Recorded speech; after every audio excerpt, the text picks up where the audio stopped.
إن الحمد لله نحمده ونستعينه ونستغفره ونعوذ بالله من شرور أنفسنا ومن سيئات أعمالنا من يهده الله فلا مضل له ومن يضلله فلا هادي له وأشهد أن لا إله إلا الله وحده لا شريك له وأشهد أن محمدا عبده ورسوله يا أيها الذين آمنوا اتقوا الله حق تقاته ولا تموتن إلا وأنتم مسلمون يا أيها الناس اتقوا ربكم الذي خلقكم من نفس واحدة وخلق منها زوجها وبث منهما رجالا كثيرا ونساء واتقوا الله الذي تساءلون به والأرحام إن الله كان عليكم رقيبا يا أيها الذين آمنوا اتقوا الله وقولوا قولا سديدا يصلح لكم أعمالكم ويغفر لكم ذنوبكم ومن يطع الله ورسوله فقد فاز فوزا عظيما أما بعد فإن خير الحديث كتاب الله وخير الهدي هدي محمد صلى الله عليه وسلم وشر الأمور محدثاتها وكل محدثة بدعة وكل بدعة ضلالة وكل ضلالة في النار أعوذ بالله من الشيطان الرجيم بسم الله الرحمن الرحيم وأقيم الصلاة طرفي النهار وزلفا من الليل إن الحسنات يذهبن السيئات ذلك ذكرى للذاكرين وقال الله تعالى في موضع آخر واعبد ربك حتى يأتيك اليقين মহান আল্লাহ সমস্ত প্রশংসা যে আল্লাহ আমাদেরকে সৃষ্টি করেছেন মানুষ করে, বিবেক বুদ্ধি দান করেছেন এবং তারপরে আমাদেরকে হেদায়াতের জন্য, সঠিক রাস্তা দেখিয়ে দেওয়ার জন্য আম্বিয়া এবং রাসূলগণকে প্রেরণ করেছেন। আমাদেরকে সঠিক রাস্তা দেখানোর জন্য কোরআনুল কারীম নাযিল করেছেন। দরুদ ও সালাম নাযিল হোক নবী মুহাম্মদ সাল্লাল্লাহু আলাইহি ওয়াসাল্লামের প্রতি, যিনি আমাদের জন্য আমাদের সার্বিক জীবনে উত্তম আদর্শ। লাকাদ কানা লাকুম ফি রাসূলিল্লাহি উসওয়াতুন হাসানাহ, নিশ্চয়ই তোমাদের জন্য আল্লাহ রসুল সাল্লাল্লাহু আলাইহি সাল্লামের মধ্যে তার জীবনে রয়েছে উত্তম আদর্শ। যে ব্যক্তি নবী করিম সাল্লাল্লাহু আলাইহি সাল্লামকে জীবনের প্রতিটি ক্ষেত্রে আদর্শ হিসাবে গ্রহণ করবে, তার অনুসরণ করবে, তার ইত্তেবা করবে, সেই ব্যক্তি দুনিয়াতেও সফলতা লাভ করবে, কামিয়াব হবে এবং আখিরাতেও কামিয়াব হবে। নবী করিম সাল্লাল্লাহু আলাইহি সাল্লামের আদর্শ কেমন ছিল ইবাদত বন্দেগী সম্পর্কে মা আয়েশা রাদিয়াল্লাহু তাআলা আনহা কে জিজ্ঞাসা করা হয় যে আল্লাহ রাসূল সাল্লাল্লাহু আলাইহি সাল্লামের আমল কেমন ছিল। আমল কেমন ছিল এর অর্থ এ নয় যে ফরজ আমল, ফরজ সব সময় করে যেতে হবে। কিন্তু আজকে বড় দুঃখের বিষয়, আক্ষেপের বিষয় এই মুসলিম উম্মতের উপর যে তাদের অধিকাংশই ফরজ তরক করে ফেলেছে, ফরজ থেকে ওয়াজিব থেকে দূরে সরে গেছে। নফল ইবাদত বন্দেগী সম্পর্কে, মুস্তাহাব কাজ সম্পর্কে, আমল সম্পর্কে নবী করিম সাল্লাল্লাহু আলাইহি সাল্লামের আমল কেমন ছিল, যেগুলি অতিরিক্ত আমল, যে আমলগুলি করলে নেকি পাওয়া যায়, না করলে কোনো গুনাহ হয় না, এইরকম মুস্তাহাব কাজ, নফল ইবাদত বন্দেগী, নফল নামাজ, নফল রোজা, নফল দান খেরাত সাদাকা, জীবনের বিভিন্ন ক্ষেত্রে নফল কাজ নেকির আশায়, এসবগুলি সম্পর্কে নবী করিম সাল্লাল্লাহু আলাইহি সাল্লামের আমল কেমন ছিল তিনি বলেছিলেন তার আমল ছিল দিমা, মানে স্থায়ী, স্থায়ী আমল ছিল। ক্ষণিকের জন্য আমল নয় যে দুদিন চার দিন করলাম, খুব ভালোই করলাম, তারপরে গ্যাপ তো গ্যাপ, মাসকে মাস, বছরকে বছর, আর কোনো কর্মই নেই, আমলই নেই, এমন নয়। স্থায়ী আমল ছিল, সর্বদাই একই রকমের আমল ছিল। প্রতিদিন তার কিছু না কিছু নফল ইবাদত বন্দেগী ছিল, প্রতি সপ্তাহে কিছু না কিছু নফল ইবাদত বন্দেগী ছিল, প্রতি মাসেই নফল ইবাদত বন্দেগী ছিল। এইরকম ছিল আমল নবী করিম সাল্লাল্লাহু আলাইহি সাল্লামের। নবী করিম সাল্লাল্লাহু আলাইহি সাল্লাম আমাদের জন্য উত্তম আদর্শ। আল্লাহ পাক রব্বুল আলামিন মানুষকে সৃষ্টি করেছেন একমাত্র তার ইবাদত বন্দেগীর জন্য। ওমা খালাকতুল জিন্না ওয়াল ইনসা ইল্লা লিয়াবুদুন, আমি জিন এবং মানুষকে সৃষ্টি করেছি একমাত্র আমার ইবাদতের জন্য।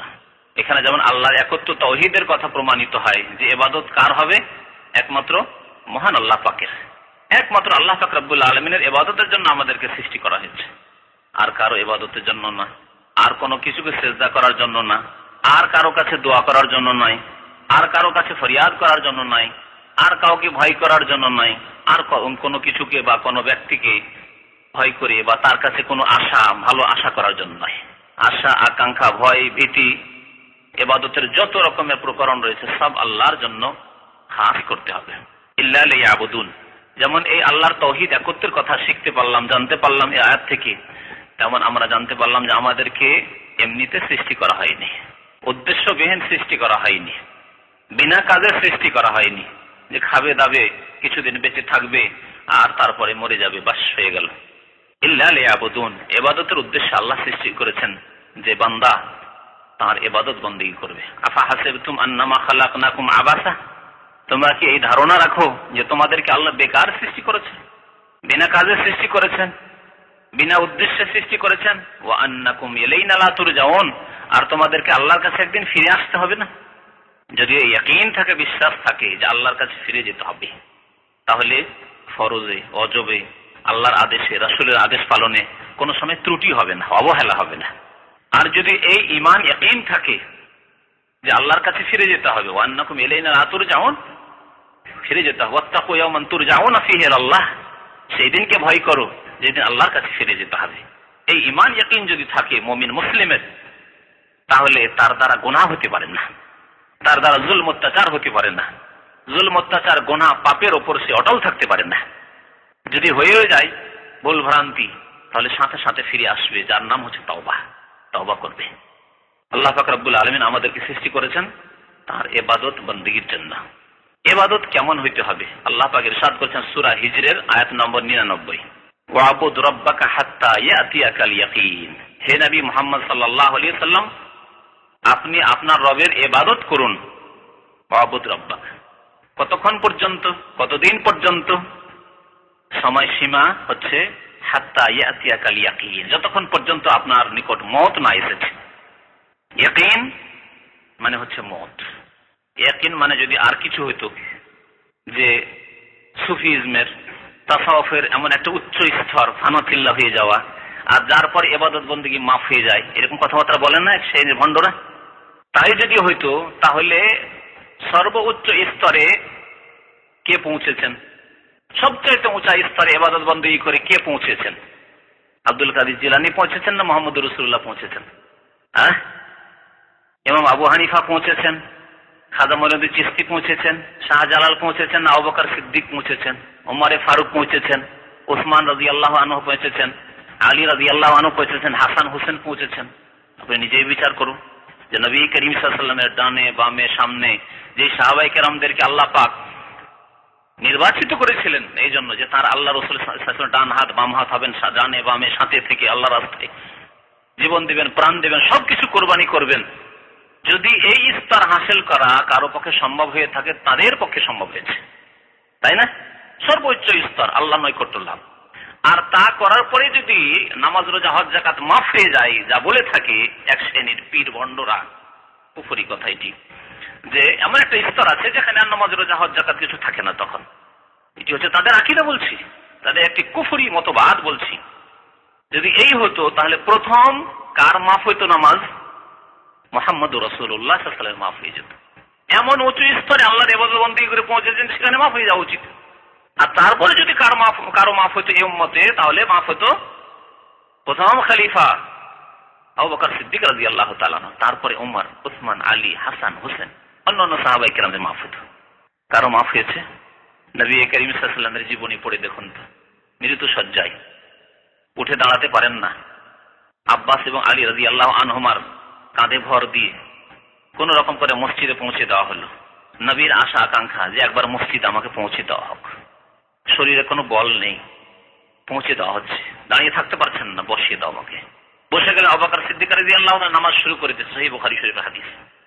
নামাজ শুরু হয়ে গেছে, তারপরে গিয়ে নবী সাল্লাল্লাহু আলাইহি ওয়াসাল্লাম বসলেন, বসে বসে নামাজ পড়াচ্ছেন নবী করিম সাল্লাল্লাহু আলাইহি ওয়াসাল্লাম। বাম দিকে বসলেন, আবু বকর সিদ্দিক ইমাম ছিলেন, বাম দিকে বসে গেলেন, তার মানে ইমাম হয়ে গেলেন। যেহেতু নবী করিম সাল্লাল্লাহু আলাইহি ওয়াসাল্লাম পৌঁছে গেলে আর কারো ইমামতি নেই, নামাজ যদিও শুরু হয়ে গেছে, এটি অন্য কারোর জন্য নাই, এটি আমার আপনার জন্য না, যে আমার চাইতে বা আপনার চাইতে কেউ নিম্ন মানের ব্যক্তি, আপনি বড় আলেম একজন, বড় হাফেজ একজন, বড় একজন দিনদার পরেশগার আল্লাহ ওয়ালা মানুষ, আর আপনার চাইতে একটু নিম্ন ব্যক্তি নামাজ শুরু করে দিয়েছে, সেই জন্য আপনি তার ইমাম হয়ে যাবেন পরে গিয়ে, তা হবে না। এই মাসলা নবী করিম সাল্লাল্লাহু আলাইহি ওয়াসাল্লামের সাথে সাথে নবী করিম সাল্লাল্লাহু আলাইহি ওয়াসাল্লাম আবু বকর সিদ্দিকের নামাজ শুরু হয়ে যাওয়ার পরেও গিয়ে ইমামতি করছেন, আওয়াজ পৌঁছাতে পারছেন না, এমন ক্ষীণ অবস্থা, আওয়াজ পৌঁছাতে পারছেন না। নবী করিম সাল্লাল্লাহু আলাইহি ওয়াসাল্লাম আওয়াজ কে পৌঁছাচ্ছেন? মুকাব্বির, মুকাব্বির বলে না, কে মুকাব্বির হয়ে যাচ্ছেন এখন ইমাম থেকে?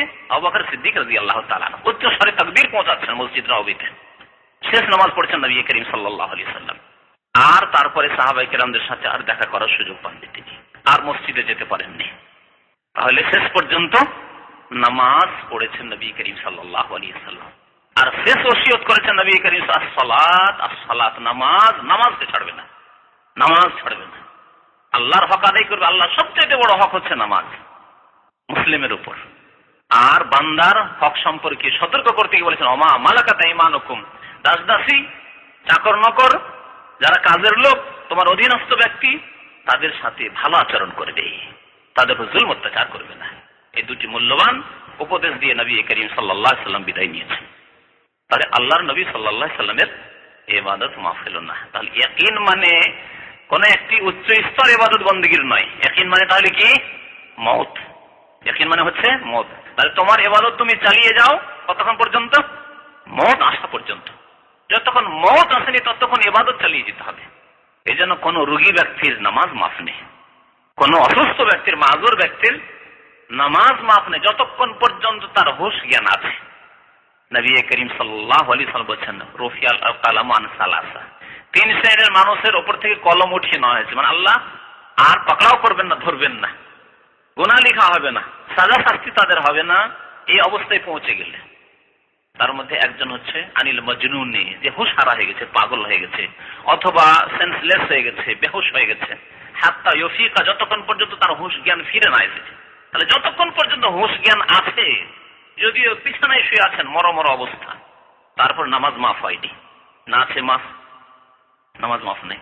তাহলে বাসে কি নামাজ মাফ আছে? সফর করছেন, ট্রেনে নামাজ মাফ আছে। আপনি সফর করছেন, আপনি প্লেনে, নামাজ মাফ আছে? কোথাও নামাজ মাফ নেই। অসুস্থ অবস্থায় নামাজ মাফ আছে? কখনো মাফ নেই।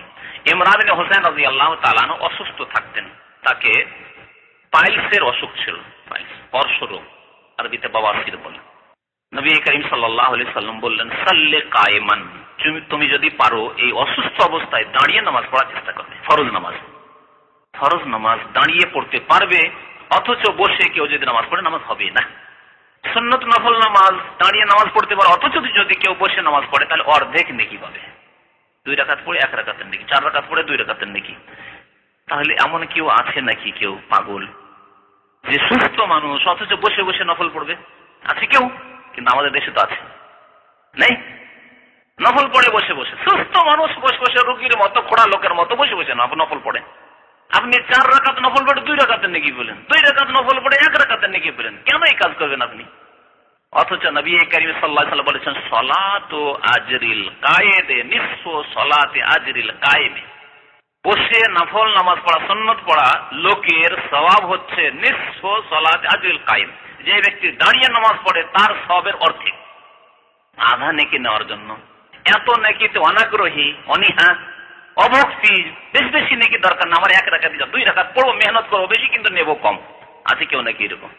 দুনিয়ার বেতনের ক্ষেত্রে এরকম করেন নাকি, যে কফিলের এত বেতন নিয়ে লাভ কি, অনেক টাকায় চলে যাচ্ছে, তো যা কফিল তো 1000 দিতে চাইছিল, কফিলকে বলেন আপনি 1000 টাকা দিয়ে না, আমাকে 500 দিলেই হবে। আছেন নাকি এরকম? অর্ধেক। তাহলে কফিলের কফিল আল্লাহ পাক রব্বুল আলামিন, তার কাছে নেকি না হতে এরকম অভক্তি কেন? তাহলে বিদাত নয় এটি? এটা সুস্থ থাকা সত্ত্বেও এইভাবে বসে বসে নামাজ পড়া, আর লোকজনের সামনে বিনা কোনো ক্লান্তিতে। এমন না যে ক্লান্ত হয়ে পড়েছেন আর উঠতে পারছেন না, দাঁড়িয়ে থাকতে পারছেন না, সেটি আলাদা কথা। তো যাই হোক, আসল বিষয়ের দিকে ফিরে আসি। যে কি বলছিলাম, নামাজ, ইমরান বিন হুসাইন রাদিয়াল্লাহু তাআলা আনহু কথায় ফিরে আসি। নবী করিম সাল্লাল্লাহু আলাইহি ওয়াসাল্লাম বলেন সাল্লি কায়েমান, যদি পারো দাঁড়িয়ে নামাজ পড়ো। ফাইন লাম তাস্তাতি, যদি না পারো তাহলে ফাকায়েদান, বসে নামাজ পড়ো। বসেও নামাজ পড়তে পারছেন, বসে থাকতে পারছেন না, বিছানায় সবসময় সাহিত্য। ফাআলা জামবিন, তাহলে তুমি শুয়েই নামাজ পড়ো, শুয়ে কিবলামুখী হয়ে শুয়ে নামাজ পড়তে হবে। নামাজ মাফ নেই। তাহলে ওয়াবুদ রাব্বাকা হাত্তা ইয়াতিয়াকাল ইয়াকিন, অসুস্থ হলেও নামাজ মাফ নেই। বিছানায় শুয়ে দাঁড়াতে পারছেন না, বসতে পারছেন না, তবুও নামাজ মাফ নেই যতক্ষণ মওত না এসেছে। হাত্তা ইয়াতিয়াকাল ইয়াকিন। তাহলে আল্লাহর ইবাদত বন্দেগীর জন্য আল্লাহ সৃষ্টি করেছেন, আল্লাহর ইবাদত করতে করতে আল্লাহর সাথে সাক্ষাৎ করতে হবে। এবং মনে রাখবেন, নবী করিম সাল্লাল্লাহু আলাইহি ওয়াসাল্লাম আরো একটি হাদিসে বলেছেন ইন্নামাল আমালু বিল খাওয়াতিম, ইন্নামাল আমালু বিল খাওয়াতিম, সবচাইতে গুরুত্বপূর্ণ আমল হচ্ছে শেষ আমলটি, সবচাইতে লক্ষণীয় আমল হচ্ছে শেষ আমলটি। এটি দেখা, শেষ কর্মটি মানুষ দেখে, আপনি একজন মালিকের কাছে 10 বছর ধরে কাজ করছেন, অনেক কাজ করে দিয়েছেন, অনেক কিছুই করেছেন তার, আর শেষ দিকে যদি তার সাথে ঝগড়া করে নেন, তার সাথে দ্বন্দ্ব করে নেন, তার সাথে গিয়ে কেস করাকরি করে নেন, মারামারি করে নেন, 10 বছর 20 বছর ধরে তার কত যে কাজ করেছেন, তার বাড়ির কাজ করেছেন, তার সংসারের কাজ করেছেন, তার বিভিন্ন রকমের কাজ করেছেন, আপনি অলরাউন্ডার লোক, কিন্তু শেষখানে গিয়ে ঝগড়া করে দিলেন, সব গুড়কে মাটি করে দিলেন, সব নষ্ট করে দিলেন না? কারণ শেষটাই খারাপ করে দিয়েছেন, তারপরে তার সাথে সম্পর্ক খারাপ হয়ে গেছে, বেকার হয়ে গেছে। আপনার 10 বছর 20 বছরের এত ভালো ভালো কর্ম, যে সব রকমের কাজ জানতেন, সবগুলি ভুলে যাবে সেই মালিক। দুনিয়ার ক্ষেত্রে আমরা শেষ কাজটি দেখি, যে শেষ কাজটি ফিনিশিংটা কেমন করবো, তার সাথে শেষ সাক্ষাৎটি কেমন ভাবে হয়েছে, শেষ বিদায়টা কেমন ভাবে হয়েছে, ভালোভাবে হয়েছে না হয়নি।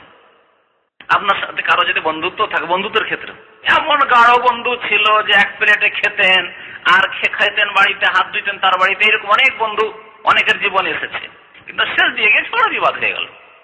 10 বছর 20 বছর 30 বছর সারা জীবনের বন্ধুত্ব সব শেষ হয়ে গেল, সব বরবাদ হয়ে গেল। হচ্ছে না? হচ্ছে না?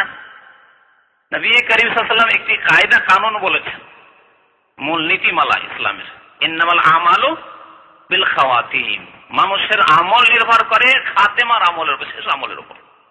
নামাজ পড়েছেন, বাবা ভালো মানুষ ছিলেন, 15 বছর বয়সে নামাজ ধরিয়েছেন, মাশাআল্লাহ, ছোট থেকে নামাজ পড়েছেন, কিন্তু যখন স্বাধীন হইতে শিখলেন বাবা থেকে, তখন নামাজ ছেড়ে দিলেন।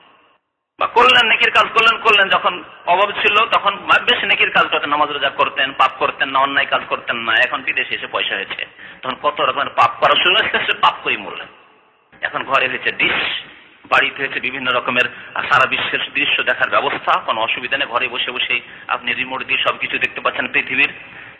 আর তারপরে আপনার নামাজ পড়ার সময় হচ্ছে না, টাকা পয়সা অনেক বেশি হয়েছে, ব্যস্ততা বেড়ে গেছে, বিজি হয়ে গেছেন আপনি, এত ব্যস্ত হয়েছেন আর নামাজের কি খবর নাই, আর জাগতে পারেন না, কারণ রাত্রে লেট করে শোন, আর জাগতে পারেন না। এই অবস্থা আপনি ফজর তরক করে ওই 4 ওয়াক্ত নামাজ পড়া মুসলমান হয়ে মারা গেলেন। ইন্নামাল আমালু বিল খাওয়াতিম। রমজান মাসে বহু ইবাদত বন্দি করলেন, মাশাআল্লাহ তাবারাকাল্লাহ। রমজান মাসে শুধু ফরজ না, ফরজ, সুন্নাত, নফল, মুস্তাহাব, লাইলাতুল কদর, 5টি লাইলাতুল কদর করলেন, সবই করলেন।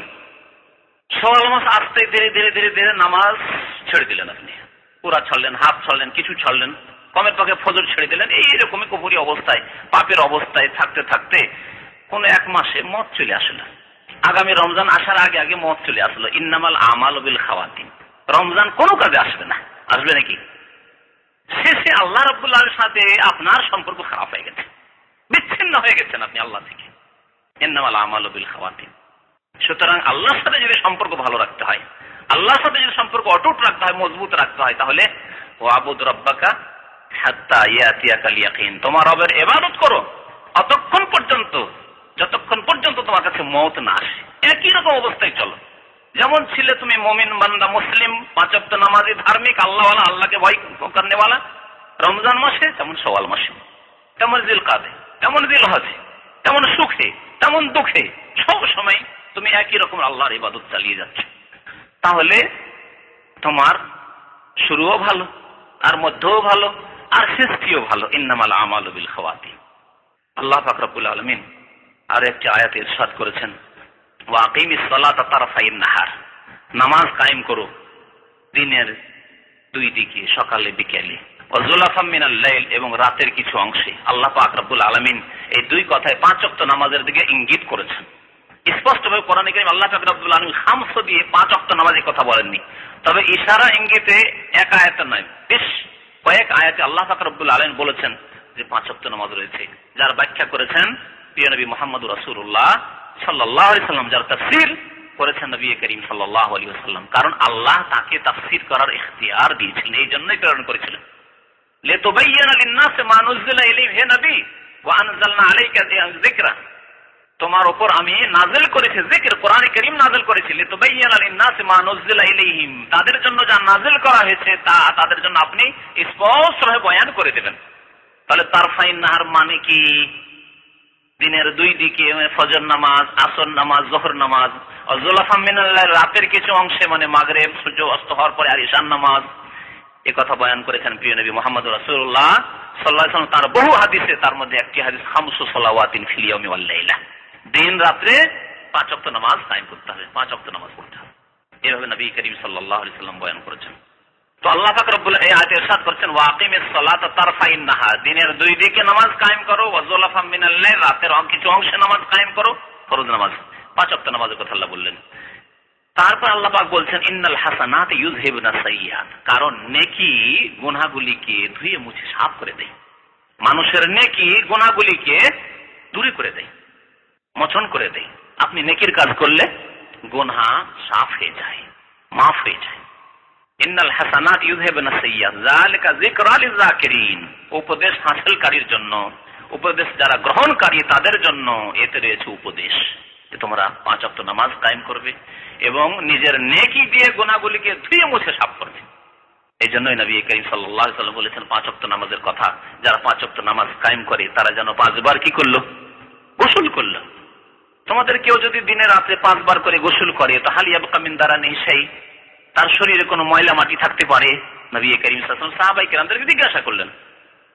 সাহাবারা বললেন কাউলু লা ইয়াবকা মিন দারানিহি শাই, হতেই পারে না যে শরীরে ময়লা মাটি কিছু থাকবে অথচ সে 5 বার করে গোসল করে। নবী করিম সাল্লাল্লাহু আলাইহি ওয়াসাল্লাম বললেন যালিকা মাসালুস সালাওয়াতিল খামস, এই 5 ওয়াক্ত নামাজের উদাহরণ হচ্ছে যে ব্যক্তি 5 ওয়াক্ত নামাজ কায়েম করলো সেই ব্যক্তি যেন 5 বার গোসল করলো, গোসল করে শরীরের ময়লা দূর করার জন্য, আর 5 ওয়াক্ত নামাজ কায়েম করে পাপ গুনাহকে মুছে ফেলার জন্য, পরিষ্কার করে দেওয়ার জন্য, দূরে সরিয়ে দেওয়ার জন্য। ইয়ামহুল্লাহু বিহিন্নাল খাতায়া, এই 5 ওয়াক্ত নামাজের দ্বারা আল্লাহ পাক রব্বুল গুনাহ খাতা সবকে ধুয়ে মুছে সাফ করে দেন। আল্লাহ পাক রব্বুল তাআলা এখানে কি করতে বলেছেন? নেকি করতে বলেছেন। নেকি করলে গুনাহগুলি সাফ হয়ে যাবে। কোন ব্যক্তি যদি এর বিপরীত করে, ইন্নাল হাসানাত ইউযহিবুনা সাইয়্যাত, মানে আগে হয়তো আপনার ভুল হয়েছে, গুনাহ হয়েছে, তারপরে নেকি করলেন, তাহলে হবে কি? গুনাহগুলি দূরে সরে যাবে, সব শেষ হয়ে যাবে, ধ্বংস হয়ে যাবে গুনাহ, আপনার নেকি থাকবে কায়েম। আর এর বিপরীত যদি কেউ করে, নেকি করার পরে কেউ সাইয়্যাত করে, তাহলে কি হবে? রমজান মাসে নেকি করলো, রোজা রাখলো, তারাবি পড়লো, সিয়াম, কিয়াম, আপনার কি বলে লাইলাতুল কদর, আর কোরআনের তেলাওয়াত, কোরআন খতম, আর কত রকমের সাদকা, খায়রাত, যাকাত ইত্যাদি, ফিতরা, বহু কিছু করলো, রোজা ইফতার করালো, বহু নেকি মানুষ করলো। এগুলো হলো হাসানা। আর হাসানাতে করে যেমনই শাওয়াল আসলো, জিলকাদা আসলো, আর যে 11 মাস আছে তখন সাইয়্যাত শুরু করলো। তাহলে এই আয়াতের আলোকে কি বলতে পারেন ওই লোক সম্পর্কে যাদের অবস্থা এরকম, আর অধিকাংশ মুসলিম উম্মাতের লোকেদের অবস্থা এরকম, যে যারা হাসানাতের পর রমজানের নেকির পরে গুনাহ করা শুরু করে, রমজানের নেকির পরে গুনাহ করা শুরু করে। বরং ইহুদি নাসারা কাফেরদের মতো, কাফেরদের ঈদ উৎসবের দিনে পাপ শুরু হয়। আজকাল এক শ্রেণীর মুসলিম যুবক যুবতীরা ঈদের দিনে পাপ শুরু করে।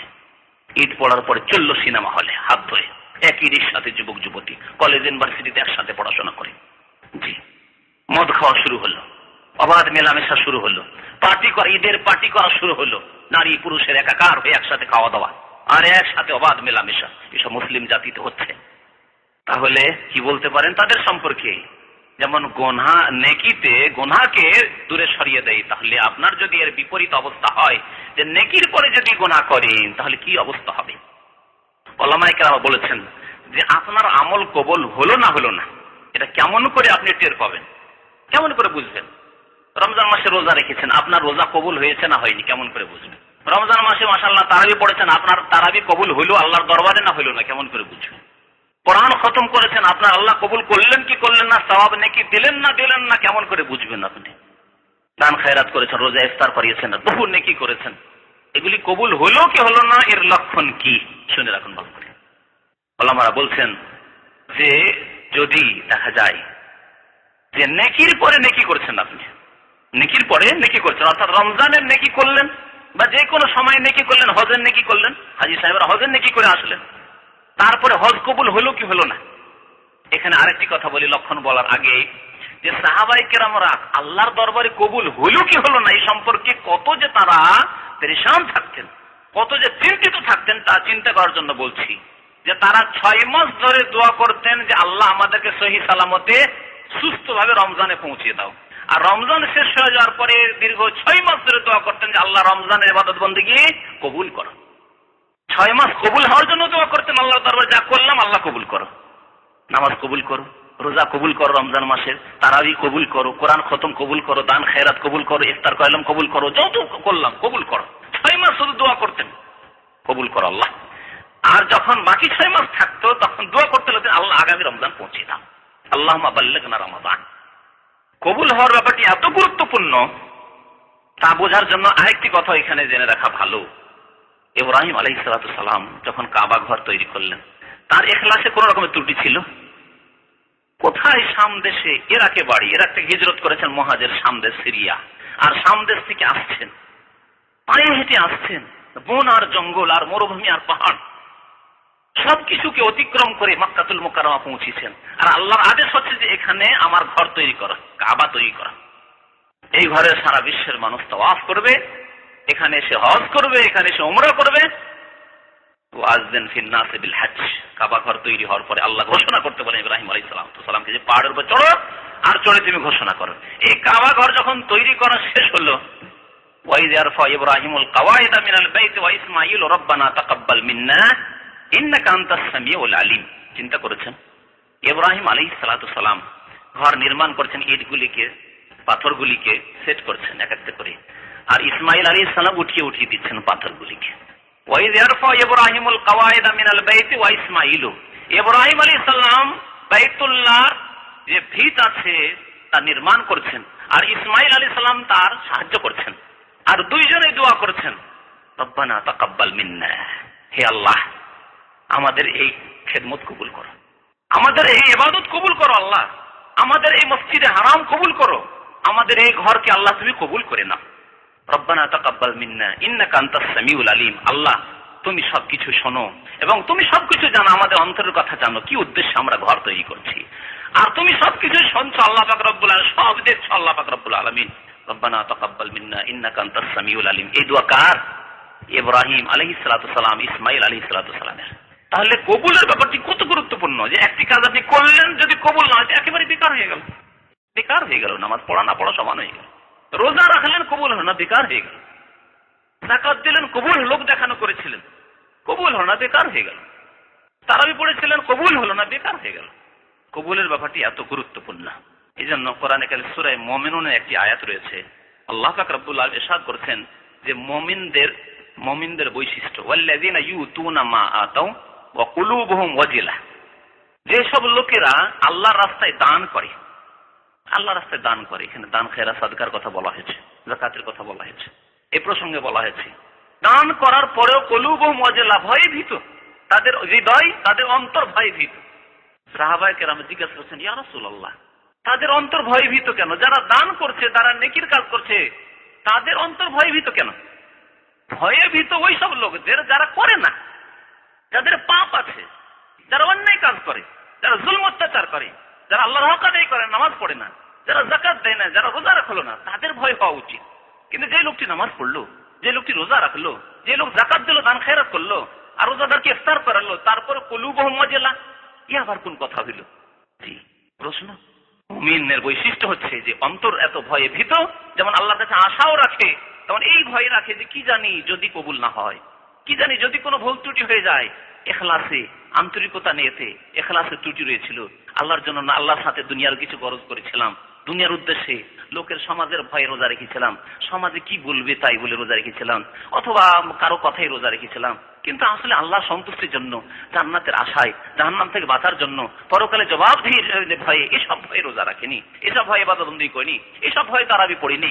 সব দুনিয়ার সামাজিকতা সবাই করছে, আমিও করি, সবাই যাচ্ছে, আমি একাই যাবো না, কেন যাই করি, এসব করেছে, গতানুগতিক করেছি, কবুল হবে না। তাহলে কবুলের ব্যাপারটি কত গুরুত্বপূর্ণ, যে সাহাবায়ে কেরামরা তাদের গুণ আল্লাহ বয়ান করেছেন এই আয়াতে, যে তারা দান করেও, তারা নেকির কাজ করে কুলুবুহুম ওয়াজিলা, তাদের অন্তর ভয়ে ভীত, যে কি জানি আল্লাহ কবুল করলেন কি করলেন। এখন ফিরে আসি লক্ষণের দিকে, যে আপনার আমল কবুল হলো না হলো না, আমার আমল কবুল হলো কি হলো না, এর একটি লক্ষণ আছে। লক্ষণ ওলামারা বলছেন যে আপনার ভালো আমল করার পরে, ভালোর পরে যদি ভালো নিয়ে আসেন, আপনি ভালোর পরে ভালো, ভালো আমল করেছেন, তারপরে আবার ভালো করলেন, হজের ভালো আমল করে আসলেন, তারপর দেখা গেল মাশাআল্লাহ জীবনটা খুব সুন্দর কাটলো, বাকি জীবনটা। রমজান মাসের রোজা রাখলেন, তারাবি পড়লেন, আরো নেকির কাজ করলেন, তারপরে শাওয়াল, জিলকাদ, সারা বছর দেখা গেল মাশাআল্লাহ সুন্দর জীবন, আর নামাজ ছুটেনি, আর কোন রকমের পাপ হয়নি, গুনাহ হয়নি, অন্যায় হয়নি, আর মাশাআল্লাহ সৎ জীবন যাপন করছেন, তাহলে বোঝা যাচ্ছে যে আপনার রমজান কবুল হয়েছে আল্লাহর দরবারে, আপনার রোজা কবুল হয়েছে আল্লাহর দরবারে, আপনার তারাবি কিয়ামুল লাইল কবুল হয়েছে, শাবে কদর কবুল হয়েছে আল্লাহর দরবারে। আর যদি এর বিপরীত হয়, কবুল হয়নি ইবাদত বন্দেগী রমজান মাসের, হজ কবুল হয়নি, তারাবি কবুল হয়নি, রোজা কবুল হয়নি, লাইলাতুল কদর আল্লাহ কবুল করেননি আপনার, এর লক্ষণ হচ্ছে যে রমজান মাসের পরে দিনের উল্টো দিকে চলে যাওয়া, ইসলাম বিমুখ হয়ে যাওয়া, নামাজের উল্টো দিকে চলে যাওয়া, আপনার আমল খারাপ হয়ে যাওয়া। যদি আমল খারাপ হয়ে যায়, নামাজ 5 ওয়াক্ত পড়তেন রমজান মাসে, আর তারপরে রমজান শেষ হলে আর মসজিদে যাওয়া যায়নি, 4 ওয়াক্ত পড়েন, যখন হইল সময় পড়লেন না, এইরকম হয়ে গেলেন আপনি, তাহলে আপনার আমল কবুল হয়নি রমজান মাসে। আর কবুল না হলে কিছুই পাবেন না আল্লাহর তরফে। আল্লাহর দরবারে কবুল হইতে হবে, রব্বানা তাকাব্বাল মিন্না ইন্নাকা আনতাস সামিউল আলিম ওয়া তুব আলাইনা ইন্নাকা আনতাত তাওয়াবুর রহিম।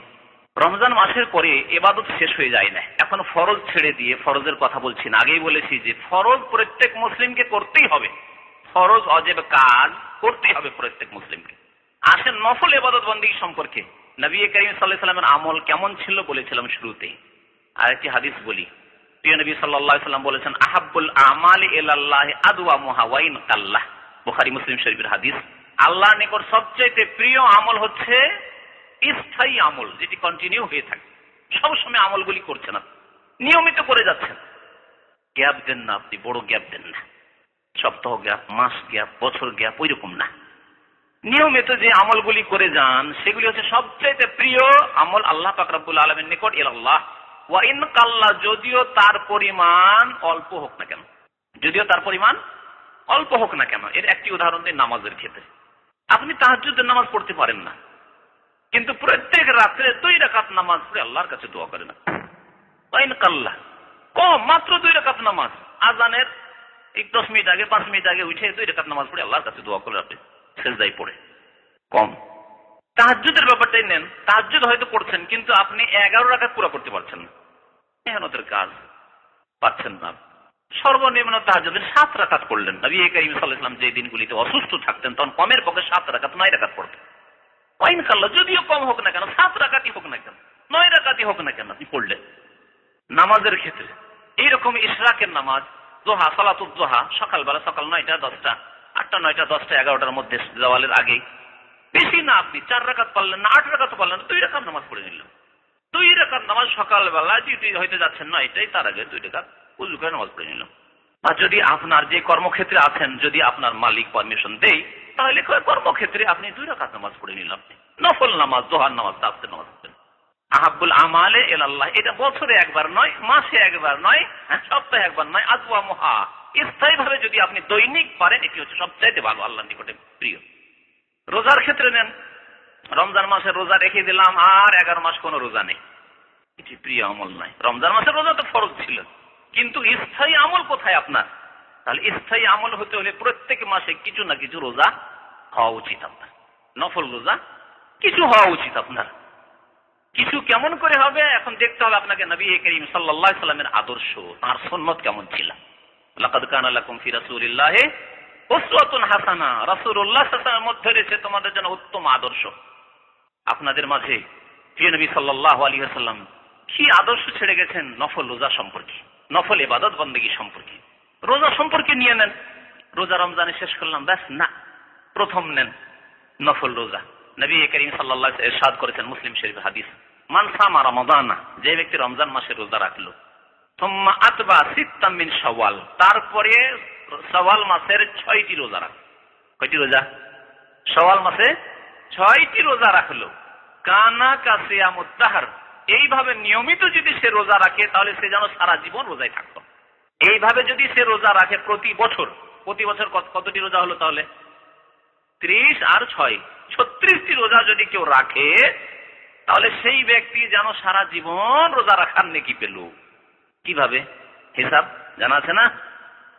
প্রত্যেক আমল সম্পর্কে আল্লাহ পাক রব্বুল আলামিন বলেছেন, মান জাবিল হাসানাতে ফালাহু আশরু আমসালিহা, যেই ব্যক্তি নেকি করে তাকে আল্লাহ কমের পক্ষে 10 গুণ দিয়ে থাকেন, তাকে আল্লাহ 10 গুণ দিয়ে থাকেন। আল্লাহ কোরআনে বলেছেন, হাদিসে রয়েছে, এটা সর্বনিম্ন নেকি, আল্লাহ পাক রব্বুল তাকে 700 বাড়াইতে পারেন। আল্লাহু ইউযাইফু লিমান ইয়াশা, এর বেশিও আল্লাহ বাড়াইতে পারেন। আপনার ইখলাস, আপনার নিষ্ঠা, আপনার আন্তরিকতা, আপনার কাইমনে ইবাদত বন্দেগী, আল্লাহকে পাওয়ার আশা আকাঙ্ক্ষা, আল্লাহ সন্তুষ্টির আশা আকাঙ্ক্ষা, গুনাহতে একেবারে সতর্ক সাবধান, হ্যাঁ, আর নেকির ক্ষেত্রে অত্যন্ত তৎপর। পার্থক্য আছে। দুইজন মানুষ পাশাপাশি থাকলে পার্থক্য হয়, তাহলে এত মানুষের মধ্যে কত ইমানের পার্থক্য আছে, আমলের পার্থক্য আছে, অন্তরই পার্থক্য আছে। তো কমের পক্ষে আল্লাহ পাক রব্বুল আলামিন আপনার আমলের উপর 10 গুণ দেবেন, তাহলে 36 10 কত হয়? হ্যাঁ, 360। তাহলে প্রতি বছরে যদি 36টি রোজা রাখেন তাহলে 360 দিনের রোজার নেকি পেলেন। 360 দিনে 1 বছর। কানাকা সিয়ামুদ দাহর হলো। মান সামা রমাদানা, যে ব্যক্তি রমজান মাসে রোজা রাখবে, তো মাত বাসিত মিন শাওয়াল, তারপরে শাওয়াল মাসের 6টি রোজা রাখবে, সেই ব্যক্তি যেন সারা জীবন রোজা রাখলো। সিয়ামুদ দাহর, সারা জীবন ধরে সে রোজার নেকি পেতে থাকলো। আর যদি 1 বছরই এই কাজটি করেন, আগামী বছর করলেন না, তাহলে 1 বছরের নেকি পেলেন। আগামী বছর আপনি যদি 6টি রোজা না রাখেন, এই নফল রোজা না রাখলেও গুনাহ নেই, কিন্তু রাখলে বড় নেকি রয়েছে। 6 10 60 হলো, 60টি রোজার নেকি পেলেন আপনি। আর 30টি রোজা রমজানে রেখে 300 নেকি পেলেন। এই ছিল একটি নফল রোজা, যেই রোজা রাখার চেষ্টা করবেন। আল্লাহ যেন আমাদেরকে তৌফিক দান করেন। এই ক্ষেত্রে আরো একটি কথা বলার প্রয়োজন রয়েছে, বিশেষ করে মহিলাদের ক্ষেত্রে, অথবা যারা সফর করেছেন, রোজা হয়তো ফরজ রোজা ছুটে গেছে, কাজা বাকি আছে, তাদের ক্ষেত্রে উত্তম হচ্ছে যে প্রথমে ফরজ রোজাগুলি রেখে নেওয়া, তারপরে শাওয়াল মাসের নফল রোজা রাখা। কারণ হাদিসে নবী সাল্লাল্লাহু আলাইহি ওয়াসাল্লাম, মান সামা রমাদান, যে ব্যক্তি রমজান মাসের রোজা রাখলো তারপরে 6 রোজা রাখলো, তাহলে বোঝা গেল রমজান মাসের রোজা কমপ্লিট করে 6 রোজা রাখলো। এই জন্য এটি হচ্ছে ঠিক। তবে কারো সামনে যদি সময় সংকীর্ণ হয়ে উঠে, সময় সংকীর্ণ, কাজা রোজা রাখতে গেলে আর শাওয়াল মাসের 6 রোজা রাখার সময় পাচ্ছেন, তাহলে এই ক্ষেত্রে কি করা যাবে? হ্যাঁ, এই ক্ষেত্রে জায়েজ আছে, অসুবিধা নেই। উত্তম বললাম যে উত্তম হচ্ছে রমজান মাসের সংখ্যা পুরা করে নেওয়া। মহিলাদের 5টি 7টি 10টি রোজা হয়তো ছুটি আছে, বা আপনার সফরের কারণে 5টি 7টি রোজা হয়তো আপনার ছুটি আছে, কাজা করতে হবে, সেটি কাজা করে নেওয়ার পরে শাওয়াল মাসের রোজা রাখেন, এটি হচ্ছে সবচেয়ে ভালো, উত্তম। কিন্তু যদি আপনি এই উত্তমের ওপর আমল করতে না পারেন, দেখা গেল যে কাজ খুব ভারী কাজ, আর দিন খুব বড় কষ্ট হচ্ছে রোজা রাখতে, আপনি ভাবছেন যে কাজা রোজাগুলি আছে, আর একটু পৌষ মাঘ মাসে ছোট দিন হবে, ঠান্ডা দিন হবে, তখন রোজাগুলি, বা ছুটির দিন আছে, তখন এই রোজাগুলি আমি রেখে নেব আখেরি সময়ে। আর শাওয়াল মাসের রোজা তো শাওয়ালেই ছাড়তে হবে, শাওয়াল মাসের রোজা শাওয়াল মাসেই ছাড়তে হবে, এই 30 দিনের মধ্যেই ছাড়তে হবে। আজকে 11 চলে গেল, তাই না? আর এই বাকি যে মাসের কয়েকদিন বাকি আছে, 19 দিন বাকি আছে মোটামুটি, এর মধ্যেই ছাড়তে হবে আপনাকে। কাজার ক্ষেত্রে আল্লাহ পাক রব্বুল আলামিন 11 মাস সময় দিয়েছেন। এই শাওয়াল থেকে শুরু করে আগামী প্রথম রমজান আসার আগে পর্যন্ত, শাবান পর্যন্ত আপনি কাজা করতে পারেন। আপনাকে আল্লাহ এতটা ছাড় দিয়েছেন, 11 মাসের মধ্যে যে কোনো সময় আপনি গ্যাপ দিয়ে হোক, একসাথে হোক, যেভাবে হোক না কেন, আপনি কাজাগুলি আদায় করতে পারেন। তাহলে কাজার জন্য যথেষ্ট সময় রয়েছে। পক্ষান্তরে শাওয়াল মাসের 6 রোজার সময় হচ্ছে সীমিত, সুতরাং এইভাবেও আপনি রাখতে পারবেন। শাওয়াল মাসের এই 6 রোজা সম্পর্কে আরেকটি মাসলা হচ্ছে যে এই রোজাগুলি একটানা রাখতে হবে না গ্যাপ দিয়ে রাখলেও চলবে। এই ক্ষেত্রে ওই রকমই মাসলা যে একটানা যদি কেউ রাখতে পারে এটি ভালো, কারণ আতবাহ বলা হয়েছে, তারপরে পরে রাখলো। আতবা মানে পরস্পর করে যাওয়া, তো পরস্পর যদি করে নিতে পারে সবচেয়ে ভালো, কিন্তু তা করতেই হবে এমন জরুরি নাই।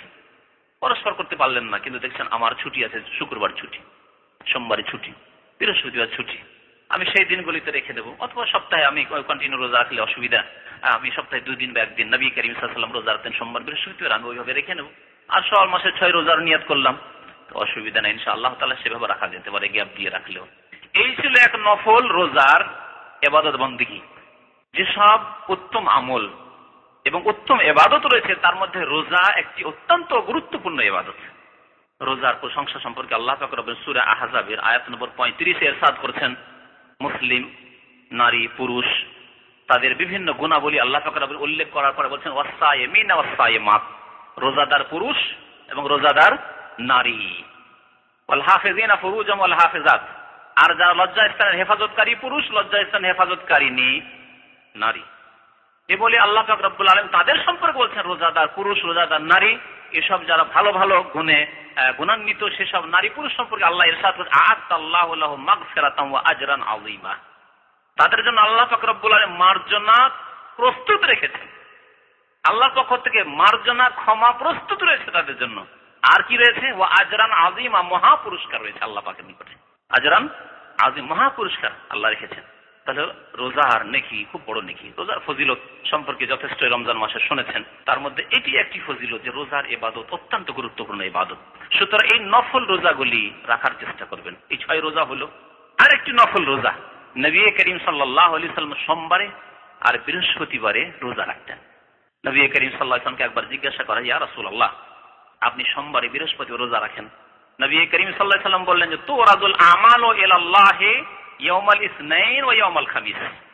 সোমবারে এবং বৃহস্পতিবারে আল্লাহ পাক রব্বুল আলামিনের দরবারে সপ্তাহে 2 দিন ফেরেশতারা আমলনামা পেশ করেন। বান্দার আমলনামা কর্মলিপি পেশ করেন, যা রেকর্ড হয়েছে এক সপ্তাহে। সপ্তাহে 2 বার করে পেশ করা হয়, একবার সোমবারে, আবার মঙ্গল, বুধ, বৃহস্পতিবারের রিপোর্ট বৃহস্পতিবারে পেশ করা হয়।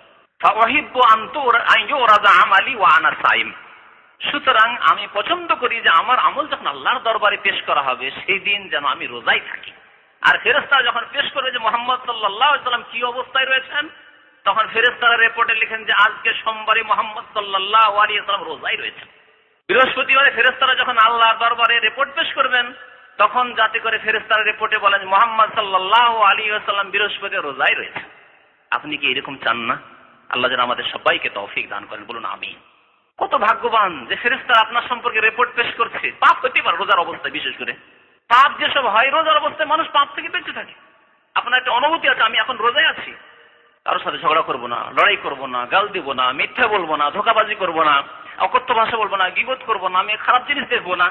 যদিও কারো এরকম পাপ করার অভ্যাস থাকে, কিন্তু রোজার অবস্থায় থাকার কারণে সেই দিন পাপ মুক্ত মোটামুটি।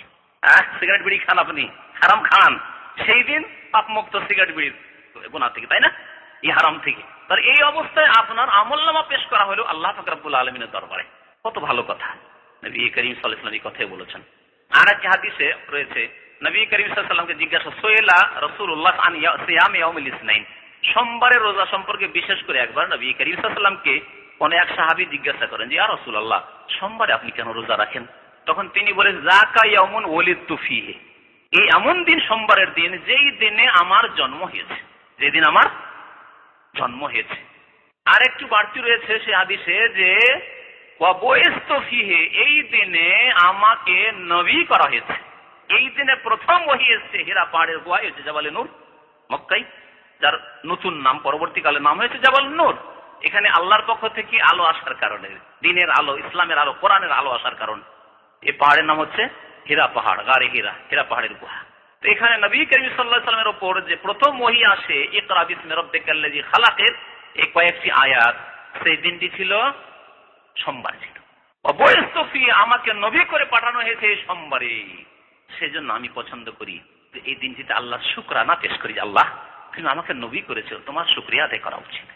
আল্লাহ তুমি আমাকে দুনিয়াতে জন্ম দিয়েছো, মানুষ করে জন্ম দিয়েছো, আমাকে কুকুর, শৃগাল, অন্য কোনো প্রাণী, হাইওয়ান করে জন্ম দাওনি। আল্লাহ তুমি আমাকে মানুষ করে জ্ঞান বুদ্ধি দিয়ে আমাকে শ্রেষ্ঠ জাতি, আশরাফুল মাখলুকাত করে, সৃষ্টির সেরা করে আল্লাহ তুমি আমাকে পয়দা করেছো। তার শুকরানা কোথায় আমরা শুকরিয়া আদায় করেছি? মানুষকে শুকরিয়া আদায় করতে অন্তর থেকে, অন্তর থেকে, জবান দ্বারা এবং কর্মের দ্বারা। নবী করিম রোজা রেখে কর্মের দ্বারা, আমল দ্বারা আল্লাহর শুকরিয়া আদায় করেছেন। যেমন অন্তর থেকে শুকরিয়া আদায় করেছেন, যেমন জবান দ্বারা আলহামদুলিল্লাহ পড়ে শুকরিয়া আদায় করেছেন, তেমনই শুকরিয়া আদায় করেছেন নামাজ, রোজার দ্বারা। জন্ম হয়েছে সেই দিনে রোজা রেখেছেন নবী করিম সাল্লাল্লাহু আলাইহি ওয়াসাল্লাম, শুকরিয়া আদায় করেছেন।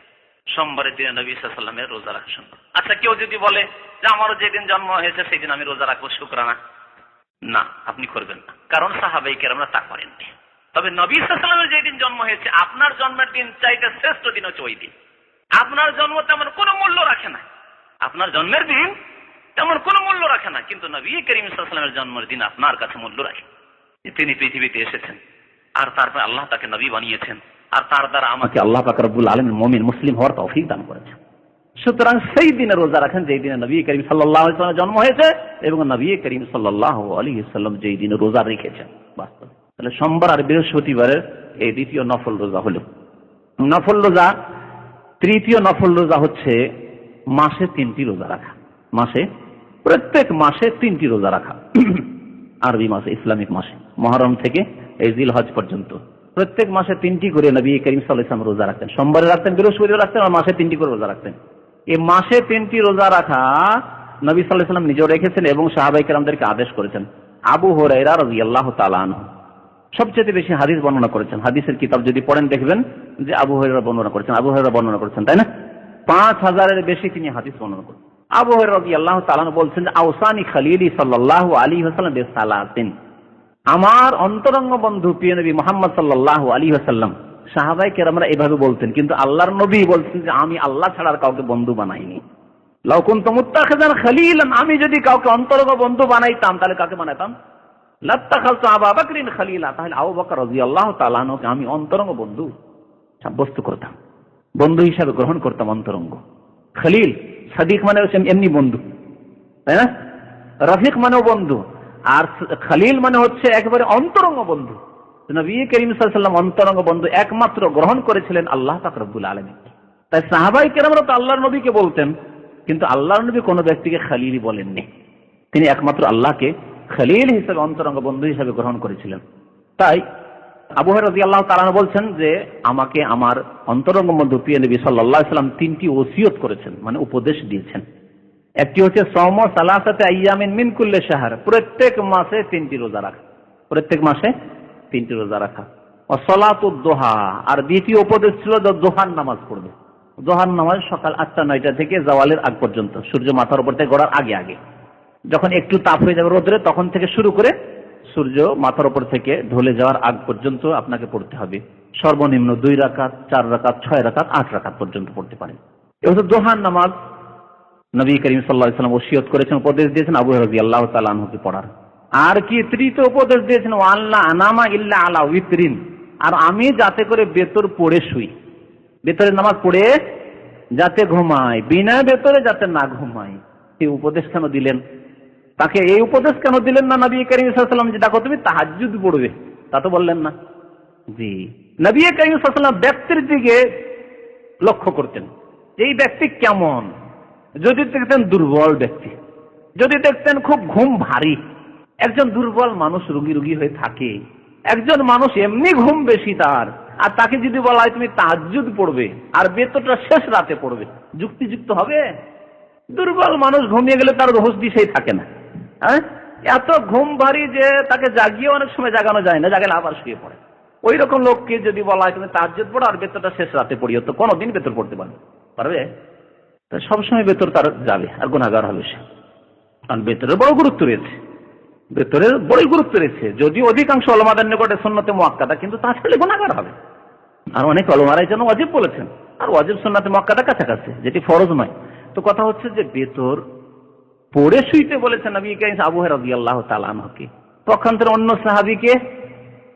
সাহাবীকে আবার তাহাজ্জুদ পড়ার আদেশ করেছেন। তাহলে এখন দেখতে হবে আপনাদের মধ্যে যারা দুর্বল মানুষ, হার্ড লেবার করে, সারাদিন মেহনতের কাজ করে, 12 ঘন্টা 14 ঘন্টা ডিউটি করেন, আর ভেঙে পড়েন, তারপরে যদি তাহাজ্জুদ পড়েন, তা আশা করেন তাহাজ্জুদ পড়বো, তো তাহাজ্জুদও পড়তে পারবেন না আর বেতরও পড়তে পারবেন না, গুনাহগার হবেন। এইরকম কাজ করবেন না। হালকা কাজ করছেন, বা ঘুম আপনার হালকা, যে কোনো সময় জাগতে পারেন, হালকা একটু অ্যালার্ম হলে জেগে যেতে পারেন, তাহলে পড়েন আপনি, তাহাজ্জুদের আশা করেন এবং তাহাজ্জুদ পড়ার চেষ্টা করেন। নবী করিম সাল্লাল্লাহু আলাইহি ওয়াসাল্লাম আব্দুল্লাহ বিন ওমর রাদিয়াল্লাহু তাআলা আনহুমা, ওমর রাদিয়াল্লাহু তাআলা আনহুর ছেলে, হাফসা রাদিয়াল্লাহু তাআলা উম্মুল মুমিনিনের ভাই, স্বপ্ন দেখলেন একদিন। নবী করিম সাল্লাল্লাহু আলাইহি ওয়াসাল্লাম বললেন হাফসাকে যে তোমার ভাই যে আব্দুল্লাহ আছে, নেমার রাজুল আব্দুল্লাহ লাউ কানা ইউসাল্লি বিল-লাইল, এই আব্দুল্লাহ তোমার ভাই খুব ভালো মানুষ, যদি সে রাতে তাহাজ্জুদের নামাজ পড়ে, যদি সে রাতে তাহাজ্জুদের নামাজ পড়ে। তাহলে দেখেন আব্দুল্লাহ বিন ওমরের ক্ষেত্রে নবী সাল্লাল্লাহু আলাইহি ওয়াসাল্লাম বলেন যে সে যেন তাহাজ্জুদের নামাজ পড়ে, তাহলে ভালো মানুষ, সে সৎ মানুষ, আল্লাহর নেক মানুষ, ওলি মানুষ, খুব আল্লাহওয়ালা মানুষ হয়ে যাবে যদি সে রাতে তাহাজ্জুদের নামাজ পড়ে। আর আরেকজন সাহাবীকে বলছেন তুমি বেতর পড়ে শুইবে। তাহলে আপনার সামনে যেসব লোকেরা রয়েছে যাদেরকে আপনি বলবেন, বা আপনার ছেলে মেয়েরা রয়েছে, তাদের সম্পর্কে আপনাকে এই তরবিয়তের প্রশিক্ষণের খেয়াল রাখতে হবে যে কাকে কি রকমের বোঝা দেওয়া যেতে পারে, কাকে কি রকমের দায়িত্ব দেওয়া যেতে পারে, কাকে কিভাবে আপনাকে আপনার দিনের পথে লাগানো যেতে পারে। সবার সাথে একই রকমের ডান্ডা দিয়ে কাজ করবেন, এইটি ইসলামের হিকমতের কাজ না, কৌশল নাই। নবী করিম সাল্লাল্লাহু আলাইহি ওয়াসাল্লাম এই ওসিয়ত করেছেন যে 3টি রোজা মাসে রাখবে। এই 3টি রোজা কখন রাখবে? মাসের যে কোনো দিনে রাখতে পারেন, প্রথম কথা জায়েজ, যে কোনো দিনে, প্রথম দিনও রাখতে পারেন, শেষ দিনও রাখতে পারেন। তবে উত্তম হচ্ছে এই ক্ষেত্রে নবী করিম সাল্লাল্লাহু আলাইহি ওয়াসাল্লাম যেমন অন্য হাদিসে বলেছেন যে তোমরা আইয়ামে বীজের রোজা রাখো। নবী সাল্লাল্লাহু আলাইহি ওয়াসাল্লাম রোজা রাখতেন। আইয়ামে বীজ কাকে বলা হয়? যখন সারা রাত্রি জ্যোৎস্না থাকে চাঁদের, 13 তারিখ 14 তারিখ এবং 15 তারিখ, 13, 14, 15 চাঁদের মাসে 13, 14, 15তে আপনি রোজা রাখবেন। এটি হচ্ছে সবচাইতে উত্তম। তাহলে এই হাদিসের ব্যাখ্যা অন্য হাদিসে আছে, তার উপর আমল হয়ে যাবে। আর তা যদি সম্ভব না হয় যে আপনি 13, 14, 15 আপনি একটানা রাখতে পারেন না, তাহলে আপনি রাখেন প্রত্যেক 10 দিনে একটি করে রোজা রাখেন, দ্বিতীয় দশকে একটি রোজা রাখেন, তৃতীয় দশকে একটি রোজা রাখেন, কোনো অসুবিধা নেই, জায়েজ রয়েছে। মাসে 3টি রোজা আপনি পুরো করে দিতে পারলেন। মাসে যদি 3টি রোজা আপনি রাখেন তো পাবেন কি আল্লাহর কাছে? পাবেন কি হিসাব করে দেখেছেন? 3 বারং কত হবে? 3 বারং 36 হয়ে যাবে। নবী করিম সাল্লাল্লাহু আলাইহি ওয়াসাল্লাম বলেছেন, যেই সওম সালাসাতে আইয়ামিন মিন কুল্লি শাহর যালিকা সিয়ামুদ দাহরি কুল্লিহি, যেই ব্যক্তি প্রত্যেক মাসে 3টি করে রোজা রাখবে সেই ব্যক্তি যেন সারা জীবন ধরে রোজা রাখলো। 3 বারং 36 হয়ে গেল। তাহলে 3 বারং 36 এদিকে পেলেন আপনি মাসে 3টি নফল রোজা রেখে, আর ওই রমজান মাসে রোজা রেখে, আর শাওয়াল মাসে 6 রোজা রেখে আরো 1 বছর রোজা পেলেন। তাহলে আপনার বয়স যদি হয় 60 তো 120 বছরের রোজা পেলেন। কত আল্লাহ পাক রব্বুল সুবর্ণ সুযোগ রেখেছেন এই দিন ইসলামে। আল্লাহ পাক রব্বুল সন্তুষ্টি হাসিল করার জন্য, আল্লাহর নৈকট্য লাভ করার জন্য, জান্নাত হাসিল করার জন্য, দুনিয়া এবং আখিরাতে সুখ হাসিল করার জন্য আল্লাহ পাক রব্বুল আলামিন বহু পন্থা রেখেছেন, বহুমুখী ইবাদত বন্দেগী রেখেছেন। আল্লাহ যেন আমাদেরকে তৌফিক দান করেন। রব্বানা লা তুযিগ কুলুবানা বা'দা ইয হাদাইতানা ওয়া হাব লানা মিন লাদুনকা রাহমাতান ইন্নাকা আনতাল ওয়াহ্হাব। আল্লাহ আমাদেরকে হিদায়াত করে দেওয়ার পরে, আমাদেরকে রোজা রমজানের আমল করার পরে, নেকি কাজ করার পরে, ভালো কাজ করার পরে আল্লাহ আমাদেরকে গুমরাহ করে দিও না, আমাদেরকে পথভ্রষ্ট করে দিও না। আল্লাহ আমাদেরকে দিনের উপর অটল রাখো। আল্লাহ দিনের উপর আমাদেরকে কায়েম রাখো। 5 ওয়াক্ত নামাজ আমাদেরকে কায়েম করার তৌফিক দান করো। রব্বানা আতিনা ফিদ দুনিয়া হাসানাহ ওয়া ফিল আখিরাতি হাসানাহ ওয়া কিনা আযাবান নার। ওয়া সাল্লাল্লাহু আলা নবিয়িনা মুহাম্মদ ওয়া আলা আলিহি ওয়া সাহবিহি আজমাইন। কি লিখেছেন পড়ে দেন। আল্লাহ পাক রব্বুল আলামিন মানুষকে স্বাধীনতা দিয়েছেন। যখন সৃষ্টি করেছেন তার সাথে সাথে মানুষকে আল্লাহ কি করেছেন? স্বাধীনতা দিয়েছেন। চয়েসের স্বাধীনতা দিয়েছেন, বিশ্বাসের স্বাধীনতা দিয়েছেন, কর্মের স্বাধীনতা দিয়েছেন, বলার স্বাধীনতা দিয়েছেন। আপনি বিশ্বাস করতেও পারেন, আবার অবিশ্বাস করতে পারেন। বাধ্য করে আল্লাহ আপনাকে বিশ্বাস করায়নি। আল্লাহ পাক রব্বুল ভালো কথা বলার আল্লাহ আপনাকে স্বাধীনতা দিয়েছেন, লা ইলাহা ইল্লাল্লাহ বলার আল্লাহ স্বাধীনতা দিয়েছেন। আবার বলছেন নো গড, কার্ল মার্কসের মতো, স্টালিনের মতো, লেনিনের মতো, তারও আল্লাহ স্বাধীনতা দিয়েছেন। আল্লাহ আপনাকে নেকির কাজ করারও স্বাধীনতা দিয়েছেন, নামাজ পড়ারও স্বাধীনতা দিয়েছেন, আপনাকে পাপ করারও স্বাধীনতা দিয়েছেন। যদি স্বাধীনতা না দিতেন তাহলে পরীক্ষার কোনো ফলাফল, কোনো যুক্তি থাকতো না। স্বাধীনভাবে রেখেছেন তাহলে তো এখানে পরীক্ষা রয়েছে। বাধ্য করে যদি ভালো কাজ করিয়ে নিতেন তবু কি, সবাই তো বাধ্য হয়ে করবোই, যে কারণ এইরকমই ফেরেশতাদের মতন আল্লাহ সৃষ্টি করেছেন। তাহলে আবার পরীক্ষায় কি থাকলো? আবার বাধ্য করে যদি আল্লাহ পাপ করিয়ে নিতেন পাথরের মতো, তাহলে পাথরের মতো যেখানে পাহাড় আছে, ওহদ পাহাড় ওখানে আছে, কিয়ামত পর্যন্ত সেখানেই থাকবে, ঠিক না? তাহলে আর হিসাব কি নেবেন? আল্লাহ পাকের মাঝে বাধ্যই করেছেন। আল্লাহ বাধ্যও করেননি, আর আবার সবকিছু আমাদের এখতিয়ারও দিয়ে দেননি। আল্লাহ পাক রব্বুল আলামিন সৃষ্টি করেছেন, সৃষ্টি করার পর 2 রকম গুণ দিয়ে, ভালো মন্দ 2টি গুণ দিয়ে আমাদেরকে ছেড়ে দিয়েছেন। ভালো গুণকে বলা হয়েছে ফেরেশতাগত গুণ, আর খারাপ গুণকে বলা হয়েছে শয়তানগত গুণ, পাশবিক গুণ। 2 গুণ দিয়ে দিয়েছেন, আর 2টোর দ্বন্দ্ব আপনার মধ্যে হচ্ছে। এবং কোনটিকে আপনি শক্তিশালী করছেন? ভালো গুণকে শক্তিশালী করতে হলে নেক আমলের মাধ্যমে, ভালো কাজের মাধ্যমে শক্তিশালী করতে হবে। এই জন্য আল্লাহ পাক রব্বুল আলামিন স্বাধীনতা দেয়। সেই স্বাধীনতার আওতাভুক্ত হিন্দু একজন স্বাধীনভাবে সে কুফরি করছে, আর একজন মুসলিম নামাজি স্বাধীনভাবে নামাজ পড়ছে, একজন বেনামাজি স্বাধীনভাবে নামাজ ছাড়ছে। তাই আল্লাহ পাক রব্বুল আলামিন সৎ লোকদেরকে আল্লাহ উত্তম প্রতিদান দেবেন, আর অসৎ কাফের বেদিন বেনামাজিদেরকে আল্লাহ তাদের উচিত শাস্তি দেবেন। তারা তাদের যে স্বাধীনতা ছিল সেই ক্ষেত্রে অন্যায় পথ অবলম্বন করেছে। আর কি একটু পড়ে পড়ে শোনো। মাগরিবের পরে আউয়াবিনের নামাজের হাদিস জয়ীফ, কোন সহিহ হাদিস নেই, জি সহিহ নয় এই নামাজ, জি সুতরাং এটা পড়বেন না। রফুল ইয়াদাইন মানে 2 হাত উঠিয়ে নামাজ পড়া, রুকুতে যাওয়ার সময়, রুকু থেকে ওঠার সময়। আর প্রথমটা তো সবাই করে, সবাই মানে তাকবীর তাহরিমার সময় এটা সবাই করে। বাকি রুকুতে যাওয়ার সময়, রুকু থেকে ওঠার সময়, আর 4 রাকাত বা 3 রাকাত বিশিষ্ট নামাজে 2 রাকাত পড়ে তাশাহুদ পড়ে ওঠার সময়। এই ক্ষেত্রগুলিতে সহিহ হাদিস রয়েছে, সহিহ বুখারীতে রয়েছে, মুসলিম বিভিন্ন হাদিস রয়েছে। এমন কোন হাদিসে গিয়ে আমার মনে হয় নাই যাতে রফুল ইয়াদাইনের হাদিস নেই। আর রফুল ইয়াদাইন হাত উঠিয়ে নামাজ পড়া সম্পর্কে অনেক আহনাফ ওলামারা বলেছেন যে এটি মানসুখ নয়, রহিত নয়, বরং এই হুকুম বাকি বহাল রয়েছে। তাদের মধ্যে আল্লামা আব্দুল্লাহ লাখনবী, আল্লামা সিন্দি, আর বহু ওলামায়ে কিরামরা যারা বলেছেন যে না রফেদান, শাহওয়ালিউল্লাহ মুহাদ্দিস দেহলভী, তারা বলেছেন যে রফেদান আছে হাদিস, এবং রফেদানে নবী সাল্লাল্লাহু আলাইহি ওয়াসাল্লামের সারা জীবনের আমল। যদি একবার কখনো করে থাকেন সেই হাদিস আবার যঈফ রয়েছে, হয়তো সেটি সাব্যস্ত নয়, অথবা কখনো একবার করেননি, এটা হতে পারে। কিন্তু বেশিরভাগ সময়, প্রায় সময় নবী করিম সাল্লাল্লাহু আলাইহি ওয়াসাল্লাম রফেদান করে সারা জীবন নামাজ পড়েছেন। এটি হচ্ছে সুন্নত তরিকার নামাজ। রুকু থেকে উঠে হাত বাঁধা ইমাম আহমদের মত, যার উপর আমল রয়েছে এই দেশে। আর সেই ক্ষেত্রে যে দলিলগুলি তারা দিয়ে থাকে অস্পষ্ট, স্পষ্ট নয়, যার ফলে আমরা বলি না। যদি কারো ইচ্ছা হয় বাঁধতে পারে, আর যদি কারো ইচ্ছা হয় না বাঁধে, কোনো অসুবিধা নেই। এটি এমন কোনো বড় ফ্যাক্টর নয়, কারণ একবারে সাব্যস্ত কোনো সুন্নত নয়। বেতন নামাজ 1 রাকাত না বেশি। বেতন নামাজ সর্বনিম্ন হচ্ছে 1 রাকাত, 3 রাকাত, 5 রাকাত, 7 রাকাত, 9 রাকাত। সুতরাং 1 রাকাতও পড়তে পারেন। তবে এই ক্ষেত্রে উত্তম হচ্ছে যে 2 রাকাত আপনি জোড়া পড়ে 1 রাকাত পড়েন। এটি যদি পড়েন ভালো কথা। আর না হলে যদি শুধু 1 রাকাত পড়েন তবুও কোনো অসুবিধা নেই। নবী সাল্লাল্লাহু আলাইহি ওয়াসাল্লাম বহু সময় আও তারাবি ওয়াইদা 1 রাকাত বেতর পড়েছেন।